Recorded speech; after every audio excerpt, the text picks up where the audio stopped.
में पार्ट 10 में सीखेंगे effect of substituents on the acidity of phenol. Acidity of phenol, acidity हम लोग जैसा जानते हैं कि एसिडिटी जो होती है, acidity is directly proportional to the loss of proton. Loss of proton, यदि लॉस ऑफ प्रोटॉन जितना इजीली होता है वो कंपाउंड या मॉलिक्यूल उतना ही ज़्यादा एसिडिक होगा। अब यह फिनाल के कंपेरिजन हम लोग देखते हैं कि ये आपका फिनाल मॉलिक्यूल है, OH यहाँ पे लगा हुआ है, लोन पेयर यहाँ पे लगा है, double bond double bond double bond alternate position में लगे हुए हैं।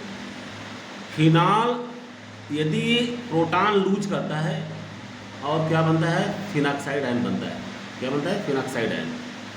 यहाँ पे O के ऊपर नेगेटिव चार्ज क्रिएट हो जाएगा और double bond double bond double bond, ठीक है। अब इसके पास लोन पेयर भी है, नेगेटिव चार्ज भी है, डबल बॉन्ड सब अल्टरनेशन में है। यहाँ पे क्या है, डबल बॉन्ड भी है।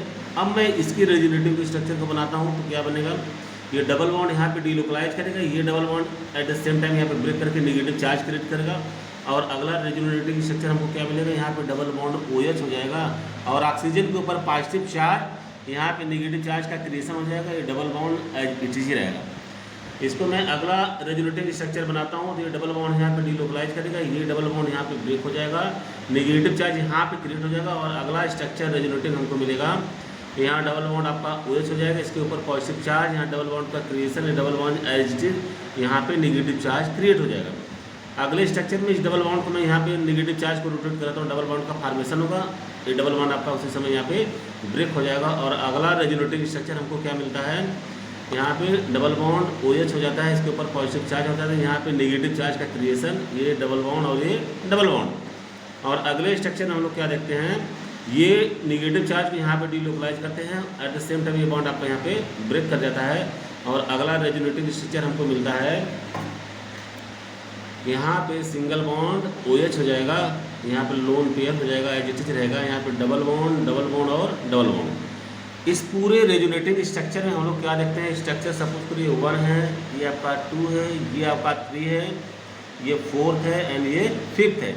इन पूरे रेजोनेटिव स्ट्रक्चर में हम लोग देखते हैं, जब फिनाल का रेजोनेटिव स्ट्रक्चर कराते हैं तो मोर इलेक्ट्रोनेगेटिव जो ऑक्सीजन एटम है इसके ऊपर positive charge, more electronegative atom के ऊपर positive charge means highly unstable, highly unstable because oxygen, nitrogen and fluorine ये मोस्ट इलेक्ट्रोनेगेटिव एलिमेंट की सीरीज में रखे गए हैं। यहाँ पे पहले दूसरे स्ट्रक्चर में, तीसरे में, चौथे में ऑक्सीजन के ऊपर हम लोग पॉजिटिव चार्ज देख रहे हैं। ऑक्सीजन के ऊपर पॉजिटिव चार्ज मतलब हाईली अनस्टेबल कंपाउंड बन रहा है। अगर ये फिनाल अपने में से एक प्रोटॉन यहाँ से रिलीज कर देता है तो हमारा जो इंटरमीडिएट बनता है इसको हम लोग बोलते हैं फिनॉक्साइड आयन, इसको हम लोग बोलते हैं फिनॉक्साइड आयन, या इसको हम लोग बोलते हैं फिनेट्स, या इसको हम लोग बोलते हैं फिनेट्स। अब मैं इस नेगेटिव चार्ज की यहाँ डीलोकलाइज करता हूँ, एट द सेम टाइम ये बॉन्ड आपका यहाँ से ब्रेक होगा और अगला रेजोनेटिव इसका स्ट्रक्चर हमको मिलता है, ये मिलेगा, यहाँ पे डबल बॉन्ड का क्रिएशन हो जाएगा और यहाँ पे नेगेटिव चार्ज क्रिएट हो जाएगा, ये double bond as it is रहेगा। पुनः इसको कराता हूँ, ये इलेक्ट्रॉन यहाँ पे डीलोकलाइज होगा, ये बॉन्ड आपका ब्रेक होकर यहाँ नेगेटिव चार्ज क्रिएट होगा और अगला रेजोनेटिव स्ट्रक्चर हमको क्या मिलेगा, ये डबल बॉन्ड हो जाएगा, यहाँ पे डबल बॉन्ड और यहाँ पे नेगेटिव चार्ज का क्रिएशन। और अगली बार क्या होगा, ये डबल बॉन्ड यहाँ डीलोकलाइज करेगा, ये सेम समय डबल बॉन्ड यहाँ पे ब्रेक कर जाएगा, ये नेगेटिव चार्ज यहाँ डीलोकलाइज करेगा, डबल बॉन्ड ब्रेक करके नेगेटिव चार्ज का क्रिएशन हो जाएगा। और अगला रेजोनेटिव स्ट्रक्चर हमको क्या मिलता है, यहाँ पे डबल बॉन्ड हो जाएगा, यहाँ पे नेगेटिव चार्ज क्रिएट हो जाएगा, ये डबल बॉन्ड और ये डबल बॉन्ड। और इस नेगेटिव चार्ज को मैं पुनः कराता हूँ इसमें डीलोकलाइजेशन, तो उस समय बॉन्ड आपका यहाँ पे ब्रेक कर जाएगा। और अगला रेजोनेटिव स्ट्रक्चर हमको क्या मिलता है, ऑक्सीजन के ऊपर क्या हो जाएगा, नेगेटिव चार्ज हो जाएगा, ये double bond as it is रहेगा, ये डबल बॉन्ड और ये। तो यहाँ पे फिनॉक्साइड आयन में ये पूरा होल रेजोनेटिव स्ट्रक्चर जहाँ से हम लोग स्टार्ट किए थे, पूरा एक डीलोकलाइजेशन, एक साइकिल कंप्लीट हुई। इस पूरे साइकिल के रिस्पेक्ट में हम लोग देखते हैं कि ये पहला स्ट्रक्चर, ये दूसरा आपका है, ये तीसरा है, ये चौथा है और ये पाँचवा। इस पाँचों स्ट्रक्चर में हम लोग देखते हैं ऑक्सीजन के ऊपर या तो नेगेटिव चार्ज है या तो ऑक्सीजन क्या है, न्यूट्रल है। तो मोर इलेक्ट्रोनेगेटिव एटम के ऊपर या तो नेगेटिव चार्ज रहे तो अच्छी बात है, या तो कोई चार्ज न रहे तो अच्छी बात है। इससे कंपेरिजन यदि मैं फिनाल से कराता हूँ तो फिनाल में क्या है, यहाँ पे ऑक्सीजन तो न्यूट्रल है, यहाँ भी न्यूट्रल है, लेकिन इन तीनों कंडीशन में जब रेजोनेटिव स्ट्रक्चर बन रहा है, जब डबल बॉन्ड यहाँ पे डीलोकलाइजेशन में पार्टिसिपेट कर रहा है, तो ऑक्सीजन के ऊपर पॉजिटिव चार्ज जनरेट हो रहा है जो कि हाईली अनस्टेबल कंपाउंड है। और इस केस में इस फिनाल आयन से हम लोग प्रोटॉन निकाल देते हैं। प्रोटॉन निकालने के बाद जो आपका फिनेट बनता है, जो फिनॉक्साइड आयन बनता है, ये हाईली स्टेबल कंपाउंड है। Is due to this reason phenol loses is proton to form phenoxide ion. यदि फिनाल यहाँ पे प्रोटॉन लूज करता है, लॉस करता है, तो इस कारण फिनाल का नेचर एसिडिक नेचर हो जाता है। दूसरी चीज, इसके एसिडिटी का सेकंड प्रूफ क्या है, फिनाल आपका जब बेस से रिएक्शन करता है तो ये क्या बनाता है, साल्ट प्लस वाटर देता है। ये तो प्रूफ कर दिया गया कि ये बेस से रिएक्शन करके साल्ट प्लस वाटर देने का मतलब कि इसका नेचर क्या है, एसिडिक नेचर।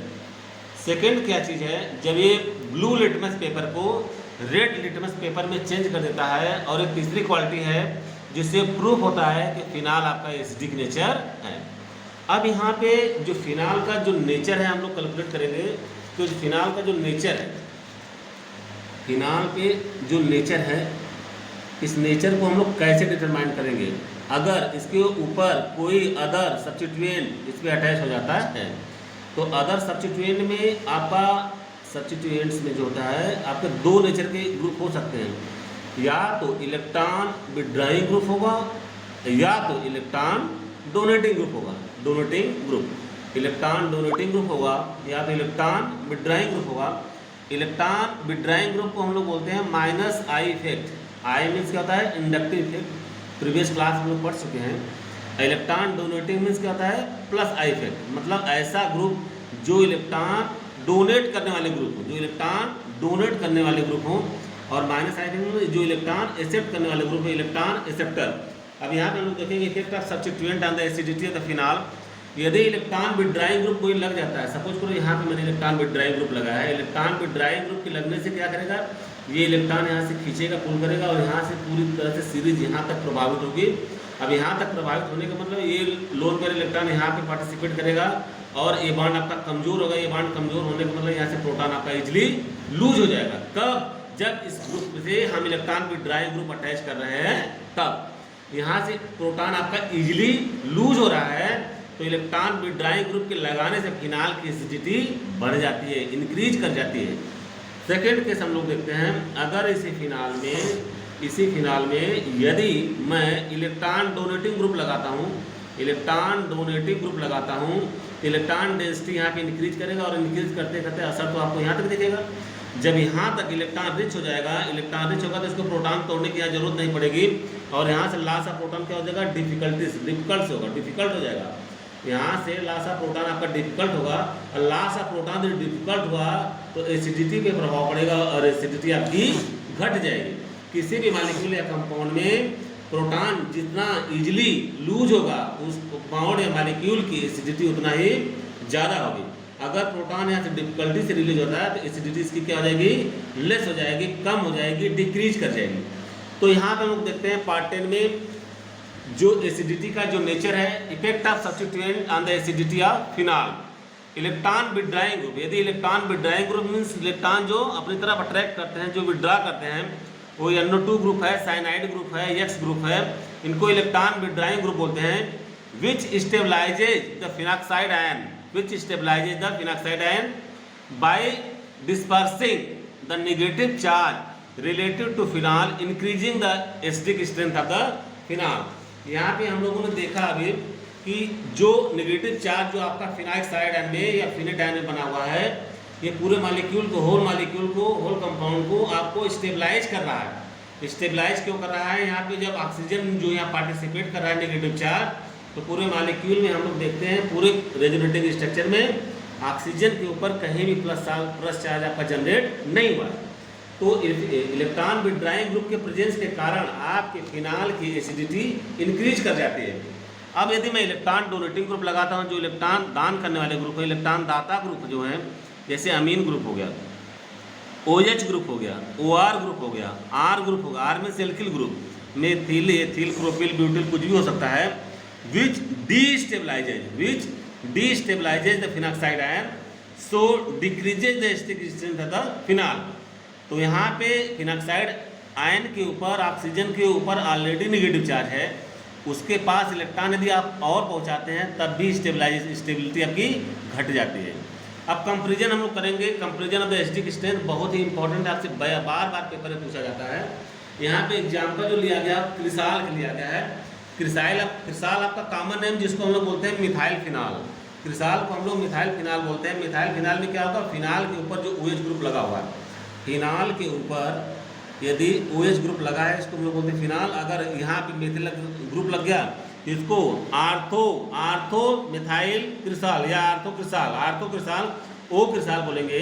अगर यहाँ पे मिथाइल ग्रुप लग गया मेटा क्रिसाल बोलेंगे। यहाँ पे मेथिल ग्रुप लग गया तो पैरा क्रिसाल बोलेंगे। अब देखिए इस मेथिल ग्रुप का प्रभाव क्या है, इफेक्ट क्या है। अब देखिए कोई भी ग्रुप होता है यदि इलेक्ट्रॉन डेंसिटी बढ़ाता है, यदि इलेक्ट्रॉन डोनेटिंग ग्रुप है तो आर्थो पैरा पोजीशन पे इलेक्ट्रॉन डेंसिटी बढ़ाता है। अगर कोई ग्रुप इलेक्ट्रॉन विड्रॉ करता है, इलेक्ट्रॉन खींचता है, रिंग से पुल करता है, तो आर्थो पैरा पोजीशन पे पॉजिटिव चार्ज क्रिएट करता है। तो आर्थो पैरा पोजीशन पे ही नेगेटिव चार्ज क्रिएट होता है और आर्थो पैरा पोजीशन पे ही यहाँ पॉजिटिव चार्ज क्रिएट हो रहा है। अब यहाँ पे यदि मेथिल ग्रुप के रिस्पेक्ट में देखें, जो पोजीशन आपको ओ पोजीशन पे आर्थो पे, यहाँ पे मेटा पे, यहाँ पे पैरा पे, जो आर्थो पोजीशन पे मेथिल ग्रुप प्रेजेंट है इसके रिस्पेक्ट में जो ये मेथिल OH ग्रुप होगा और ये ग्रुप होगा, जो OH ग्रुप होगा वो आर्थो पोजीशन पे होगा। तो मेथिल इस मेथिल ग्रुप के कारण जो आर्थो पोजीशन बैठा है, इस मेथिल ग्रुप के कारण इलेक्ट्रॉन डेंसिटी यहाँ पे पहुँचेगी। इस मेथिल ग्रुप के कारण जो मेटा पोजीशन बैठा है इलेक्ट्रॉन डेंसिटी OH के पास नहीं पहुँचकर इस रिंग पे पहुँचेगी, यहाँ पे पहुँचेगी। और जो मेथिल ग्रुप आपका पैरा पे बैठा है, इस पैरा के भी कारण आर्थो पैरा मतलब ये पोजीशन आर्थो, ये भी आर्थो और ये पैरा, आर्थो पैरा पोजीशन पे नेगेटिव चार्ज यहाँ पे पहुँचेगा। नेगेटिव चार्ज पहुँचने का मतलब इलेक्ट्रॉन डेंसिटी यहाँ पे बढ़ेगी। इलेक्ट्रॉन डेंसिटी बढ़ेगी तो एसिडिटी आपकी डिक्रीज करेगी। तो इस केस में हम लोग देखते हैं कि आर्थो पे जो बैठा है मेथिल ग्रुप वो भी इलेक्ट्रॉन पहुँचा रहा है, जो पैरा पे बैठा है वो भी इलेक्ट्रॉन डेंसिटी बढ़ा रहा है। मेटा वाला तो कुछ नहीं कर रहा है, मेटा वाला कुछ नहीं कर रहा है। इलेक्ट्रॉन डेंसिटी यहाँ पे क्या हो रही है, कम हो रही है।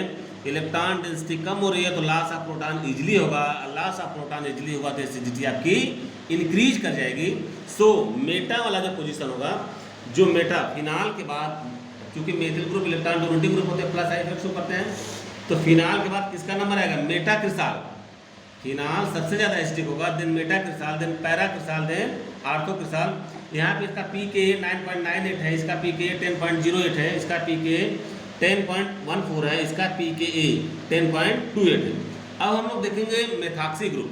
जब मेथॉक्सी ग्रुप को हम लोग फिनाल पर अटैच करते हैं तो मेथॉक्सी ग्रुप का नेचर क्या है, OCH3 ग्रुप इसको हम लोग कहते हैं। अब यहाँ पे जब ये ग्रुप किसी रिंग से या फिनाल से अटैच हो जाता है तो यहाँ पे दो नेचर होगा। ऑक्सीजन मोर इलेक्ट्रोनेगेटिव कार्बन से, ये रिंग है आपका, यह सपोज करो आपका रिंग है, इस रिंग से यदि अटैच होगा तो ऑक्सीजन मोर इलेक्ट्रोनेगेटिव है, ये -I इफेक्ट शो करेगा, -I इफेक्ट शो करेगा। दूसरी चीज़, इसके पास दो नेचर है, ये लोन पेयर अपना पार्टिसिपेट करेगा तो प्लस एम इफेक्ट या प्लस R इफेक्ट शो करेगा, तो प्लस एम इफेक्ट भी शो कर रहा है। तो दो इफेक्ट इसमें काम कर रहा है, -I इफेक्ट और प्लस एम इफेक्ट। कौन इफेक्ट ज़्यादा प्रीडोमिनेट करेगा, उसी से हम लोग एसिडिटी का मेजरमेंट करेंगे। अब यहाँ पे देखते हैं मेथॉक्सी ग्रुप जो होता है या अमीनो ग्रुप जो होता है, अमीनो ग्रुप जिसको हम लोग NH2 ग्रुप बोलते हैं, NH2 नाइट्रोजन के ऊपर जो लोन पेयर होता है, ये लोन पेयर पार्टिसिपेट करेगा। और सेकेंड केस में हम लोग देखेंगे तो कार्बन रिंग आपका कार्बन से अटैच होगा, carbon and nitrogen, nitrogen is more electronegative than carbon, ये बॉन्ड आपका यहाँ पे विड्रॉ करता है और कार्बन के ऊपर क्या होता है, पॉजिटिव चार्ज का कैरेक्टर शो करता है। दूसरे केस में यदि हम प्लस एम इफेक्ट के केस में देखें, इस केस में लोन पेयर यहाँ पे पार्टिसिपेट करता है और यहाँ पे डबल बॉन्ड का फॉर्मेशन होता है और रेजोनेटिंग स्ट्रक्चर यहाँ पे बनता है। तो फिनॉक्साइड एन में जो आपका मेथॉक्सी ग्रुप, इसका दो नेचर -I प्लस M, तो यहाँ पे हम लोग पार्टिसिपेट कराते हैं आर्थो पोजीशन पे, ये डबल बॉन्ड जो है यहाँ पे लोन पेयर यहाँ पे पार्टिसिपेट करेगा, ये बॉन्ड आपका यहाँ से ब्रेक कर जाएगा और यहाँ पे नेगेटिव चार्ज क्रिएशन होगा और ऑक्सीजन के ऊपर पॉजिटिव चार्ज यहाँ पे क्रिएट हो जाएगा। अगला स्ट्रक्चर भी इसी तरह से बनेगा।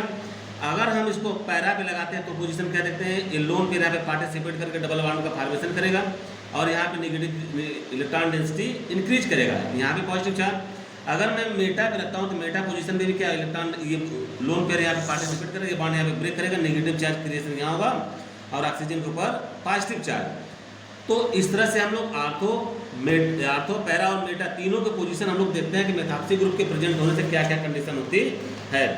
अब हम लोग देखते हैं कि जो मेटामेथॉक्सीफिनाल है, मेटामेथॉक्सीफिनाल जो है इलेक्ट्रॉन डेंसिटी OH के पास नहीं पहुंचा रहा है, तो इसकी एसिडिटी सबसे ज़्यादा होगी। Then meta methoxyphenol, then meta aminophenol, then phenol. यहाँ पे मेथॉक्सी ग्रुप और अमीनो ग्रुप में oxygen is more electronegative nitrogen, so meta methoxyphenol, then meta aminophenol, then phenol. ये कंपेरिजन किया गया है। अब अगला कंपेरिजन देखते हैं, मेटामेथॉक्सीफिनाल, आर्थोमेथॉक्सीफिनाल, पैरामेथॉक्सीफिनाल। अब आर्थोक्लोरोफिनाल, आर्थोब्रोमोफिनाल, आर्थोआइडोफिनाल एंड आर्थोफ्लोरोफिनाल। आर्थोफ्लोरोफिनाल सबसे मोस्ट इंपॉर्टेंट केमिस्ट्री है। आर्थोफ्लोरोफिनाल में जब OH के पड़ोस में, OH के नेबर में, OH के बगल में आपका फ्लोरीन बैठेगा, उस समय लॉस ऑफ प्रोटॉन नहीं होगा। ऑक्सीजन और फ्लोरीन के बीच हाइड्रोजन बॉन्डिंग बनेगी और हाइड्रोजन को रिलीज करना बड़ा मुश्किल हो जाएगा ड्यू टू हाइड्रोजन बॉन्डिंग। सो इसकी एसिडिटी मोर इलेक्ट्रोनेगेटिव होने के बाद भी, फ्लोरीन पूरे हाइड्रोजन कंपाउंड में सबसे ज़्यादा इलेक्ट्रोनेगेटिव है, सबसे ज़्यादा इलेक्ट्रोनेगेटिव होने के बाद भी इसकी एसिडिटी सबसे कम है। क्यों? Due to formation of hydrogen bonding. Thank you. और फिर